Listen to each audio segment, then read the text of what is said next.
Chapter 3. A New Stage. After spring break, which somehow seemed both long and short at the same time, had ended, the opening ceremony was finally here. On that day, we moved from the first-year classroom that we had grown so familiar with and into a new classroom for second-year students. At first glance, the chairs and desks all looked the same. But at the same time they felt different somehow.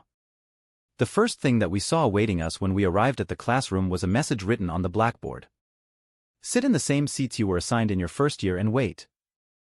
Up until last year, what students referred to as a blackboard was, well, something that teachers used chalk to write on. However, the blackboard in front of us wasn't really a blackboard at all. A large monitor had replaced the blackboard, hanging on the wall. Judging from the fact that it shone like it was brand new, I was guessing monitors had only just been brought in this year. The students who arrived at the classroom after me also seemed quite surprised when they saw the new blackboard. I decided to take my seat as instructed, heading toward the spot in the far back of the room near the window. Later in the day, the opening ceremony would be held in the gymnasium.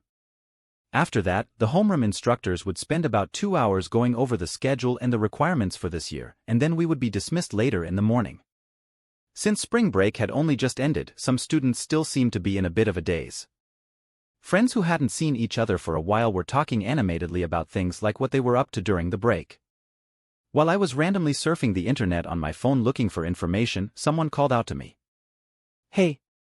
It was my classmate Miyake Akito. He was one of the people in the small group of friends that I had gotten close with. "I was a little worried about you, since you didn't come to hang out with the group all that much during the break," said Akito. That was certainly true. I hadn't really interacted at all with the group during spring break. Or rather, I suppose I should say I'd been negligent because I had been so busy dealing with various other issues. I mean, there's no rule that says that we have to meet up or anything, of course, but Haruka was pretty worried. And Eri especially was concerned about you, it seemed like. Akito was basically advising me to be mindful of the feelings of the girls in our group. "Sozi. I'll plan to hang out with you guys occasionally," I replied. "That'd be good. I was feeling a little lonely without you around." "Myself," said Akito. I did feel a little bit uneasy hearing that from a friend. But it wasn't a bad feeling.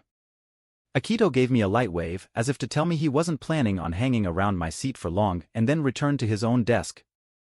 I really felt like I had made some good friends. I mean, he even went out of his way to give me some friendly advice.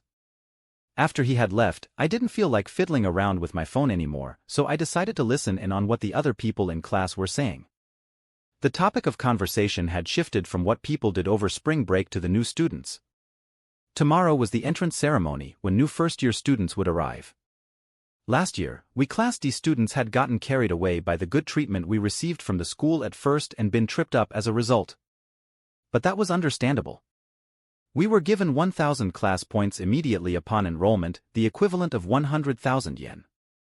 Students were incredibly excited by the large amount of money that they thought they'd be receiving every month, and many went on buying sprees, getting all kinds of things they wanted. Furthermore, tardiness and absences were common, and many students had private conversations or took naps in class. The serious students, on the other hand, were focused only on themselves, not on paying attention to what was going on around them. I was sure there were many reasons for their lack of attention to the others, but the school's apparent neglect of the problem children was probably the biggest one. After all, if the teachers weren't giving them any warnings, then the students surely didn't need to do so. Or so they thought. But I supposed you could say that was just the first special exam this school had for us. The school was testing us, to see if we could realize that the education we were receiving here was different from the compulsory education we received in elementary school and junior high. And Class D had gotten the lowest possible evaluation in that special exam. Quite spectacularly so. In the following month, May, our class points had dropped to 0. Meaning the number of points we received in our accounts that month suddenly plummeted to a happy 0 as well. After that, Class D faced a series of trials and tribulations throughout the year. But after our class had hit rock bottom, our scattered, disparate classmates slowly started to mature and the class became more unified. At one point, we even managed to make it up to Class C. But unfortunately, because of what happened at the year-end final exam, we were demoted back down to Class D. However, our class had managed to regain 275 class points by the end of the year. While there was still a huge gap between us and Class A, the most important aspect of our attempt to reach for the top was just how many class points we could gain over this next year, our second at this school. "Good morning," said a rather energetic girl, her voice carrying across the room. The girls in the classroom reacted as soon as those words were said. They gathered around the speaker, who was the leader of the girls in our class, Karuizawakei. The number of girls around her kept increasing. Before I knew it, they'd resumed the same conversations they'd just been having. Also, it was just the other day that I had started dating Kei, our class's queen bee. The only person who knew that fact right now, aside from me, was Kei herself. As I reminisced, while listening to the conversations around me, a surprised shout, no, more of a shriek, reverberated throughout the classroom. When I looked up to see what was happening, I immediately realized what the shock and awe was all about. You could say it was an exceedingly natural reaction to have upon seeing what the girl who had just quietly arrived at school looked like.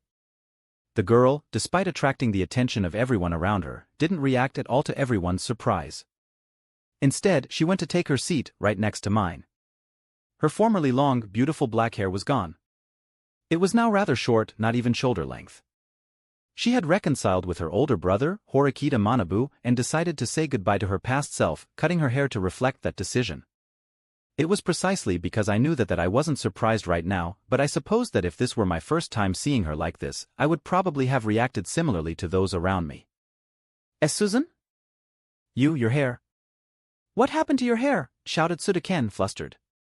He abandoned the conversation he'd been having with his friend and ran over toward Horikita. Suda was one of our classmates, and he was also in love with Horikita. One other person, a girl, seemed perplexed by Horikita's transformation and approached her in a similar fashion. "Horikita-san, you've had a complete makeover." "I'm so surprised," she said. "Kushida kick you." Another of our classmates, and someone who had attended the same junior high as Horikita. "Is it really so strange that I cut my hair?" Horikita shot glances not only at Sudu, but at the many other students who were staring at her. "Well, no, it's not like strange or anything, it's just surprisin' is all. It's like, with this hairstyle, you've got a completely different look and all." "Well, it's not like I'm saying it doesn't work for you or anything. I think you look good with short hair too." Don't you think so too, Kushida?" said Sudu.